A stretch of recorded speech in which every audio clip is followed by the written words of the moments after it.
सुनो कहानी। स्कूल की इमारत अब एक ढांचे भर की तरह खड़ी थी, जैसे समय ने उसे बीच रास्ते में छोड़ दिया हो। टूटे शीशे, उखड़े दरवाजे, दीवारों पर जमी धूल और काले पड़े नोटिस बोर्ड।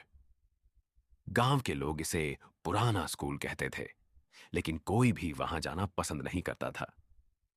कहा जाता था कि वहां अब सिर्फ खामोशी नहीं रहती। इस बंद पड़े स्कूल की रखवाली करता था रामदयाल। 60 के करीब उम्र, झुकी कमर, आंखों में बीते वर्षों की थकान।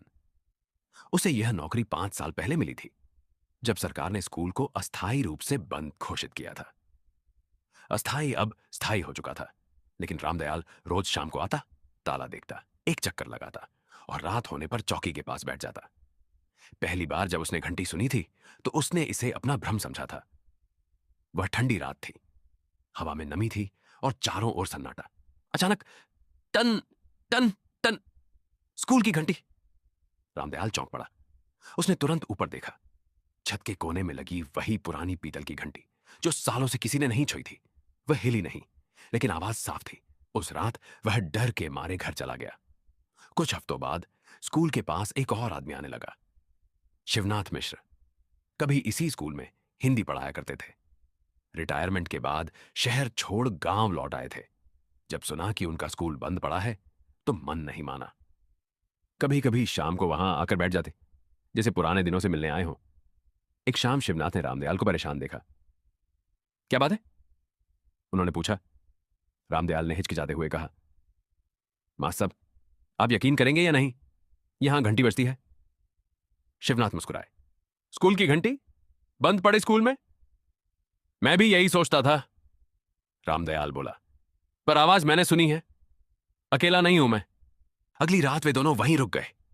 रात गहराई, चांद बादलों के पीछे छुप गया।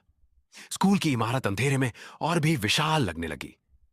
हवा के झोंके खिड़कियों से टकराकर सीटी जैसी आवाजें निकाल रहे थे। फिर टन टन टन, घंटी। शिवनाथ की सांस अटक गई। यह कोई भ्रम नहीं था। आवाज बिल्कुल वैसी ही थी जैसी क्लास शुरू होने से पहले हुआ करती थी। यह यह तो वही घंटी है, शिवनाथ बुदबुदाए। रामदयाल कांपने लगा। मैं झूठ नहीं बोल रहा था मास्टर साहब। दोनों धीरे धीरे अंदर गए। हर कदम पर फर्श चरमराता। क्लासरूम खाली थे, बेंच टूटी हुई, ब्लैकबोर्ड पर धुंधले अक्षर अब भी दिखते थे। आज की तिथि घंटी की आवाज फिर आई। इस बार पास से वे दफ्तर की ओर बढ़े। दफ्तर में दीवार पर टंगी पुरानी तस्वीरें थीं। पूर्व प्रधानाचार्य, शिक्षक, छात्र। शिवनाथ की नजर एक तस्वीर पर टिक गई। ये रवि है, उन्होंने कहा। रवि एक छात्र, तेज दिमाग वाला, लेकिन बेहद चुप। 10 साल पहले स्कूल बंद होने से ठीक पहले वह अचानक गायब हो गया था। पुलिस ने जांच की, लेकिन कोई नतीजा नहीं निकला। कुछ लोग कहते थे वह भाग गया, कुछ कहते थे जंगल में मर गया।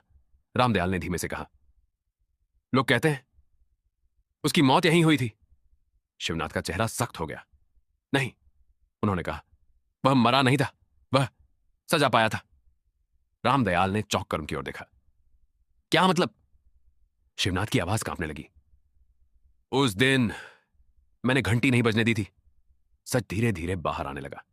रवि ने एक दिन स्कूल में आग लगने की कोशिश की थी। नासमझी में, गुस्से में। आग फैलने से पहले बुझा दी गई, लेकिन दोष किसी पर डालना था। प्रधानाचार्य ने दबाव में आकर रवि को दोषी ठहराया। शिवनाथ ने गवाही दी। झूठी। उस दिन रवि को दफ्तर में बंद कर दिया गया था। घंटी बजने का समय आया, लेकिन किसी ने ध्यान नहीं दिया। लड़का अंदर बंद रहा, घबराया, चीखा, रात भर। सुबह जब दरवाजा खोला गया, वह मर चुका था। स्कूल अगले महीने बंद कर दिया गया। अचानक दफ्तर का दरवाजा अपने आप बंद हो गया। टन टन टन, घंटी जोर से बजने लगी। दीवारों पर बच्चों की हंसी गूंजने लगी। फर्श पर गीले पैरों के निशान उभर आए। ब्लैकबोर्ड पर अपने आप लिखा जाने लगा। सर, घंटी क्यों नहीं बजी? शिवनाथ घुटनों के बल गिर पड़े। मैंने गलती की, मैंने डर के मारे सच नहीं बोला। रामदयाल कांपते हुए बोला, अब क्या होगा? घंटी की आवाज रुक गई। एक बच्चे की धीमी आवाज गूंजी, अब छुट्टी होगी सर। दरवाजा खुल गया। अगली सुबह गांव वालों ने स्कूल के गेट पर रामदयाल को बेहोश पाया।